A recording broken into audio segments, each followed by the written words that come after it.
Good morning, brothers and sisters. Good morning, mga friends.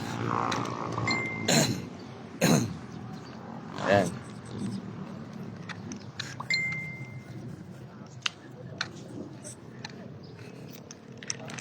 Medyo tinanghali tayo at actually kanina pa ako dito, naka 5 rounds na ako dito sa Oval. Biglang nawala yung aking load. So nag-load muna ako, and also may na-address akong concern.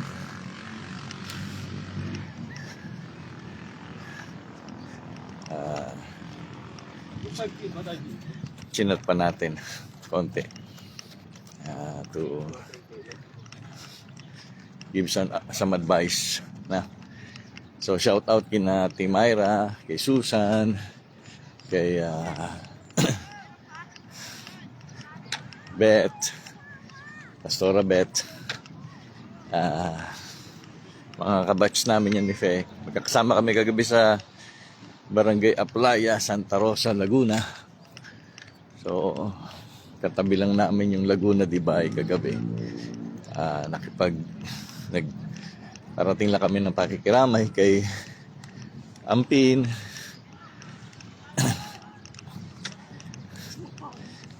Dahil nga namatay na yung kanyang mother. So condolence sa Dichoso family, kay Ampin, and thank you sa masarap ding mga hapunan, no? May sinaing, may langka, at mayroong chicken wings. So Brother John, si kapatid ko yan. So thank you sa nakuha ko sa box etong shirt, tapos suot ko na rin yung Adidas shoes na pang walking. Sabi mo pang walking, Supernova Adidas. So thanks sa mga gifts. Si Yerem meron din, si Abra, si Ardin. Good morning din, Arman. Hindi ko nababati si Arman kasi pag nakikita ko nasa chat lang siya, hindi ko nakikita habang nag-Facebook live ako. So ang ganda nitong shirt na to, ayan. So yung night, ayan, nakita nyo naman yung cross, no? Ayan, shining cross. Tapos dito may cross sa magkabilang, parang Christian night ako. Sa likod mas maganda. Mamaya ka pa. Yung nakalagay doon, I am a warrior of God. Ayan.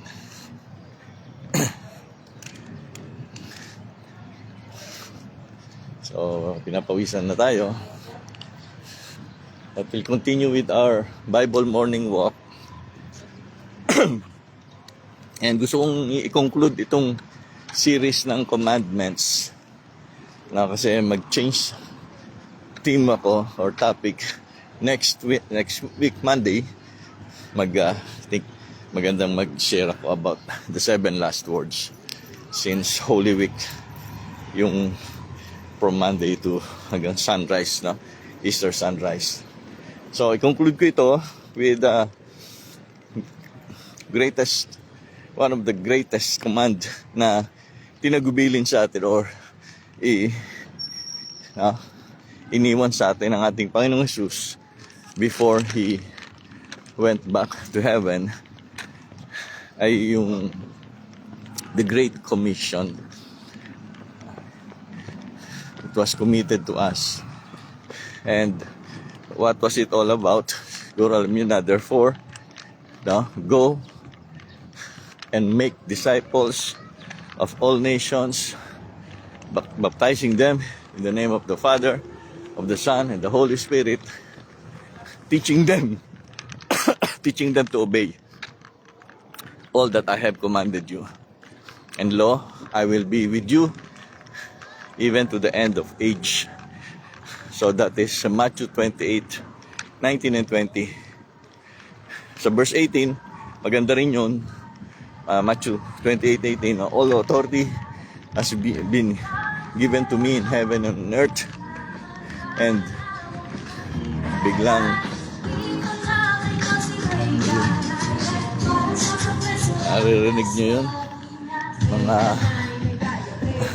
jingle ng mga politiko. So blessed morning sa iyo, Timelda. Sensya na, medyo tinanghali. Kasama ko si Pe, pero namalengke siya. Yeah.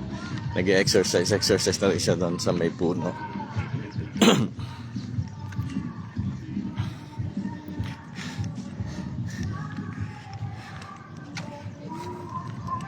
So ang text natin ay Matthew 28, okay, from verses 18 to 20, just after he had risen. Oh, shout out kay Pastor David Ramos. Ayan, pare. Lalaki ng mga anak mo. Parang Gulayat, pre. Ikaw si David, yung mga anak mo Gulayat na, pre. So, musta na dyan sa Canada? So, yung mga series of commands from Matthew and Luke, especially in Luke 12 na katatapos lang natin, i-conclude ko na, no? So, tatapusin ko na yung topic about the commandments of Jesus. Although marami pa ito, siguro in the future, baka masundan pa natin o balikan natin yung topic na yun, yung hanapin natin mga imperatives sa gospel. Pero gusto ko nga mag-shift kasi ng topic next week on the Passion of Christ. Sikapin kong i-discuss yung 7 last words each morning, na from Monday to Sunday o to Saturday lang pala. Ayan. So, dito nga, sabi ni Jesus, all authority in heaven and on earth has been given to me. So, who's in command? Who's in command? Walang iba, kundi si Jesus Christ. He's in command. Daw kahapon do sa Senate hearing, yung committee on, ibang committee yun ni Amy Marcos. And yung mga kini-question nila ron, ng mga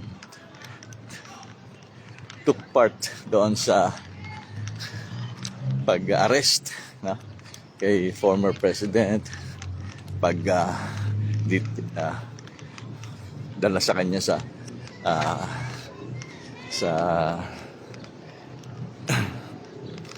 ano yun, Villamor Air Base, hanggang sa pagpasakay siya sa plano, at hanggang sa dalhin siya sa palipad dito, dalhin siya sa Netherlands o sa Hague. Init na. Sabi nila karon, karamihan nagsasabi sa nila, it's higher than our pay grade. Higher than our pay grade. So hindi lang masagot who has given the command to do all those things. So in general, sabihin higher than my pay grade. Yung ambassador, higher than my pay grade. So sino ba talaga yung may authority? Who is giving the command? So Jesus here in Matthew 28 is the one who is giving the command, and in-establish niya at first na all authority on heaven and on earth is given to me. So I am the commanding officer. I am the one issuing the command and I am authorized to do it. And therefore, this is my command. Kaya, andyan na. Ito na yung pinakamahalagang command sa atin ng Panginoong Hesus. And that is the Great Commission. We are to commit ourselves in this command. Therefore, go. Go. No? Yun ang first verb dito. Go. Hindi bonggo, ha? Politika na naman. So, erase. Therefore, go. And make disciples. Make disciples. Natutuwa rin ako kay Senator Cayetano yung puntos niya. Kung ganito ang makikita sa mga commanding officers, parang ang puntos niya, parang sinisway nila yung truth or parang umiiwas sila sa responsibility. So susundan niya ng mga mga mababang ranggo. So when Jesus says make disciples of all nations, so yung disciples na ito would be imitating him. Mahalaga makita natin yan. These disciples na gusto ng Panginoong Jesus are disciples who would be like Christ. No? So may pattern na dapat meron kaagad pattern na susundan. So, isang round pa. Ayan. And, yeah. The Forever Community Church, Christ-centered. Tama ba yun? Pastor David, nakalimutan ko yung pangalan ng church mo. Christ-centered Church. Kami sa Oikos Reformed Christian Church. Kahapon, sino Bishop, kasama natin ang Unida Christian Church of Canada. We are all in the business of fulfilling the Great Commission. Yan, sumagot si Pastor David pare. Si Proni, ayun, tama ako pre. Wala lang mission. Christ-centered mission church. Christ-centered mission church. So, wala kayong takas sa Great Commission because that is the mission that was given to us by our Lord Jesus Christ. So, these same-minded churches, maganda, no? Na magtulong-tulong, no? Shout out din nga pala kay Pastor Proni sa kanya ring church sa Morden. And he's doing yung continuing missions doon. Meron ng 2, 3 na na-establish siya. No? I think 2 na yung merong pastor. Yung isa siya sa Morden, tapos meron nakapaglagay na rin siya ng isa. And he is continually praying for more, no? Churches na lobby ni Lord. So sana ganun, no? Sana all. Sana lahat ng mga Christian churches would be focused on the Great Commission. Now, dissect natin konti yung the Great Commission. Kasi malimit ginagamit itong, alam niya ni Pastor David. Arman, ha? Binati na kita. So, friend, gandang damit ko. Yeah.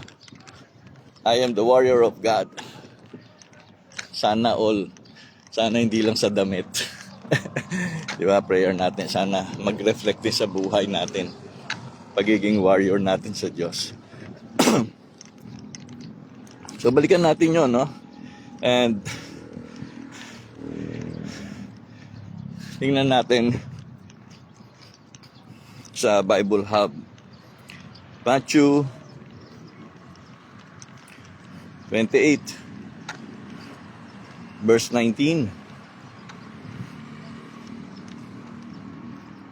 Yan. Bible Hub. So makikita nyo rito kagad yung ano eh, yung characteristics ng ano, ng mga parts of speech. Yung parsing niya, kung ano ba siya, anong parts of speech siya, no? Kung verb siya, anong tense siya, anong mood, anong voice. So this will give us a good feel of the Word of God, no? Hindi lang kayo basta pupunta sa mabuting balita, no? Salamat nga pala sa aking Mama Linda, Mama, dumating yung kanyang box kahapon, yung kanyang mga gamit from US. Pinadala sa kanya rito ni Jojo. Ayaw na ni Jojo siyang bumalik. US citizen ng mother ko. But he's going 79. So kaming magkakapatid, gusto namin stay na siya rito, no? Stay ka na rito, ma. Although yung hospitalization nga, yun ang concern din niya kasi yung tuhod niya pabalik-balik yung sakit, no? Pero yun nga, binigyan niya ako ng ano, nakita ko pala sa box niya yung kanyang Bible na King James. Pero kahit na King James ito, kasi yung iba sabi, luma na yan, matandang saling kasi matanda. Old. Pero leather no? Leather. So minsan siguro dadaling ko sa aking Bible morning walk. So good leather siya, kaya sabi, wow, another treasure ito. So dito nakikita natin, no, sa Bible Hub, ito tinitingnan ko na yung focus ako sa verse 19 kasi nandun yung mga sinasabi natin, no, command na go, baptize, teach, and make disciples. Ayan. Go and make disciples. Therefore, go for your tentes, make disciples, matetiusate, then baptisontes, baptize, then didascontes, teach. Teach. Siguro mapansin nyo na yung sa verse 20 na pala yung didascontes, no? Yung tatlong yon, go, baptized, and teach, same form, no? Same form. Poriotentes, no? Going, because it is a participle, no? So dito, tingnan natin. Poriotentes is aorist, participle, passive. So you are receiving the command to go. Yan. And then baptisontes, same, present participle active. Pero ito active, no? So baptisontes is active. Sabihin, you are the one acting out the baptism. So yung mga apostles, they would be baptizing, doing the act of baptism, no? Doing the act of baptizing disciples. Then tingnan natin sa 20, didascontes. So present participle active rin, no? Active rin. So present participle active. So, lumiliit ng lilim dito sa aking iniikutan. No? So, tapos na yung aking pagpapaaraw. Masyadong mainit na yung araw. Again, no? Yung dalawa, baptisontes and didascontes, baptisontes, baptizing, didascontes, teaching, ay present participle active. No? Meaning, you will be the one doing the teaching, you will be the one doing the baptizing. Expected ng Panginoon na magbabaptize tayo. Expected ng Panginoon na magtuturo tayo. Now, na-notice ko rito, no? Back to 28 verse 19. Bakit kaya itong going ay kasi present participle active, no? Ulitin ko yung baptizing at yung teaching, present participle active. So, continuing action yon, the present di ba? Present.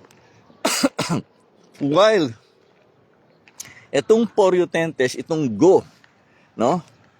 Or nasa aorist participle passive. Ibig sabihin, okay, ang sense nito is that they had been going. Kung di ako nagkakamali, no? They had been going. Ibig sabihin, nakikita na ng Panginoong Hesus ang kanyang mga alagad that they had been doing the preaching of the gospel. They had been sharing the good news, no, of who Jesus Christ is. At ito yung kanilang ginagawa na kaya aorist nasa past, pero participle. Meaning, nasimulan na nila yan noon, nagagawa na nila, yet patuloy pa rin ina-expect silang gawin. Now, it's in the passive voice, no? No? Aorist, participle, passive. So, alam niyo naman, pag passive, di ba? Parang nakaupo lang kayo, no? And you are just the recipient, di ba? Of that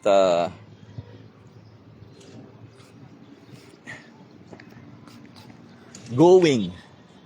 Kasi ang idea nito is that you are also experiencing the effect of the gospel. Kaya passive. While they are doing evangelism, while the disciples are sharing about Christ, and Jesus is continually doing it, sharing about the kingdom of God, and his disciples, his apostles are following him. While he's doing this, they are experiencing the result of that action, kaya passive. Nag-evangelize si Jesus, nag-evangelize in a way, indirectly, nakakapag-evangelize na rin ang mga alagad. Kasi kasama sila ni Jesus. So, naaapektuhan din sila. Siguro, mas magandang lagay natin sa ganitong implication. As the church is actively engaging in evangelism, the church is also benefiting from the gospel, from evangelizing, from the ministry of evangelization. So, shout out kay Ate Juby. Ate Juby, musta ka na? Supapo, yan, Ate Juby. Musta na? Tuloy ba yung ating Palawan reunion, no? Next year ba yun? 2026. So, yan mga kapatid, no? Brothers and sisters. Kita nyo, simply analyzing the very words, the important words. Siyempre, pag nagbabasa ka ng Bible, di ba, ang pupuntahan mo yung mga mahalagang salita eh. So, actually, Hebrew is an action word. Pero dito, dahil these are Jesus' commands, mahalaga to. Mahalaga to. So, He is commanding us to go. Actually, this is indirect commands, no? Indirect commands. Kasi participle ito eh. Hindi naman ito imperative. This verb na ito, participle, no? Tapos ang indicative, no? So, anong gusto kong ipakita sa atin? Diba?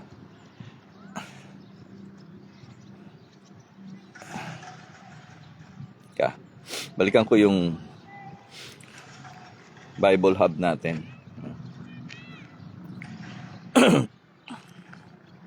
Aorist participle passive, no? Whereas itong baptizontes ay present participle active. So they are participles. Yung nga lang, yung baptizontes saka yung didascontes, active sila, active voice, no? At present tense, continuing action. Yung going, yung porutentes, which implies you go and share the gospel, the good news, you evangelize, yan ang going porutentes, is in the aorist participle passive. At sinare ko na nga sa inyo yung possible implications, possible meaning nitong word na ito, that we have been doing this and we are also benefiting from doing this. Kaya, di ba? Mag-share ka kasi may benepisyo pala ito sa church sa iyo bilang Kristiyano. And the Lord expects the disciples, no, to be doing it. Kaya nga niya nilagay sa aorist para sinasabi niya, ginagawa niyo na to eh. So you continue to do it. Now, where is the command? Kasi hindi pa ba command yun? You go, you baptize, you teach. Actually, those are part of the command. No? Bahagi yun ng command. Ang command talaga ay itong make disciples. Itong matetiusate. No? So, bakit? So, tingnan nyo. So, the verb matetiusate is aorist, imperative, active. No? It was being done already by Christ, and He expect it to be done, to continuously be followed, no? Obeyed by His disciples. So, imperative mood. So, yan po yung command, no? Imperative. Siya yung imperative. Yung tatlo, porutentes, baptizontes, didascontes, are all participles. Kaya ang command talaga is make disciples, no? From the word matatias, no? Matetiusate. Disciple. No? Matetes, yan. Kaya yung name na Matias, no? Matatayas ay mga disciples, follower yan. Diba? So, pupil. So, make disciples. Yun po ang command sa atin. Yun ang nasa imperative. Kaya, yung mga ginagamit itong Matthew 28:19 and 20 doon to support their ideas, no? Lalo na yung iba, lalo na sa Christian education, sa CE, sabi nila, mga nagtuturo ito, ang pinakamahalaga dyan, no, ay yung teaching. Ayan. Mahalaga naman yun, pero hindi yung command talaga. Ang command is make disciples. Yung iba naman sabi, ang pinakamahalaga dyan ay baptism. Magbaptize tayo ng magbaptize. Mahalaga yon, pero hindi yun ang command. Ang command is make disciples. Yung iba naman, yung mga mission-minded, merong mga puso sa mission, pinakamahalaga ay mag-evangelize tayo, mag-evangelize. Yes, we are doing in our church, meron kaming tinatawag na gospel ministry, pero hindi pa rin yun ang command. Ang command is to make disciples. Kaya, kung I think, personally, bilang pastor, kung defeated yung purpose ng paggawa ng alagad, no, I will have to pray, no, to another evangelistic point or to another, yung kasi mga evangelistic Bible studies, minsan 2 buwan, 3 buwan, 4 na buwan, minsan nga may 2 taon pa. So, tapos wala namang disciples, diba? Paano mo dadalhin siya sa baptism kundi siya, no? Yung mga nagpapabaptize, disciples yan. May pusong disipulo na yan eh. Yung mga handang makinig sa mga turo, yan yung mga may pusong disipulo na yan.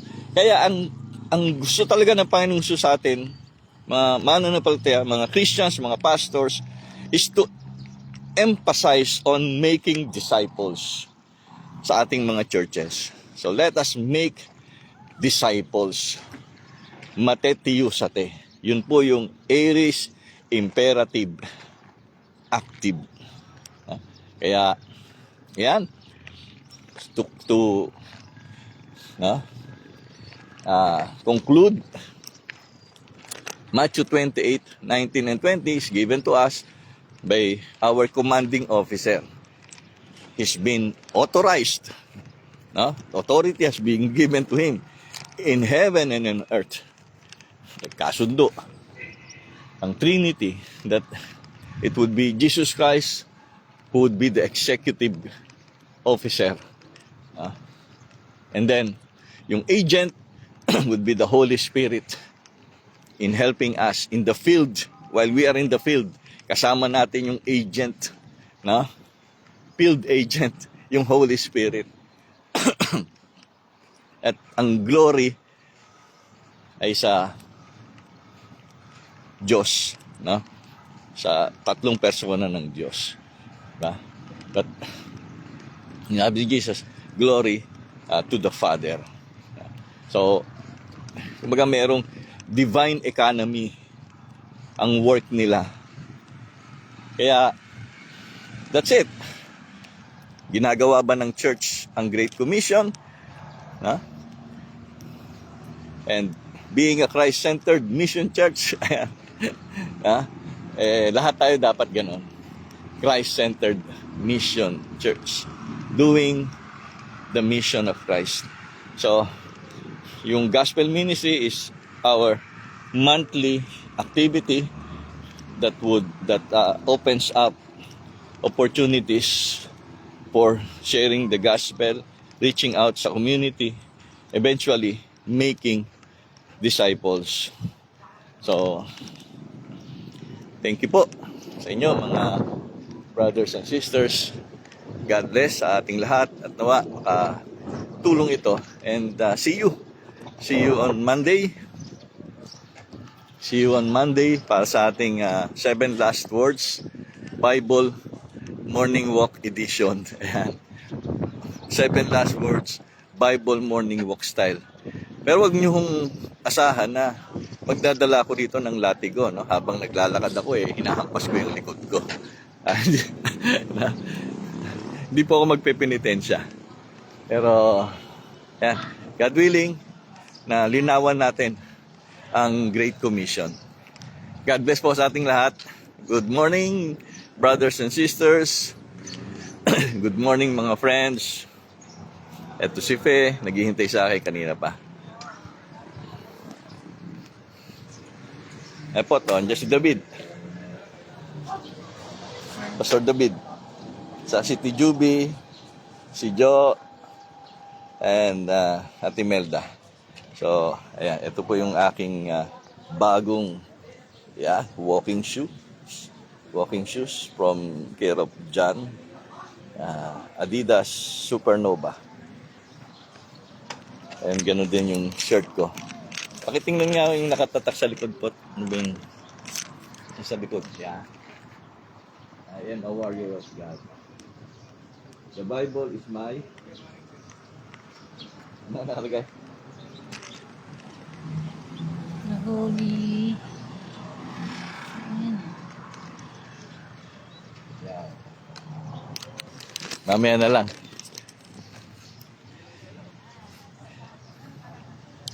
Okay, God bless po sa ating lahat. Good morning.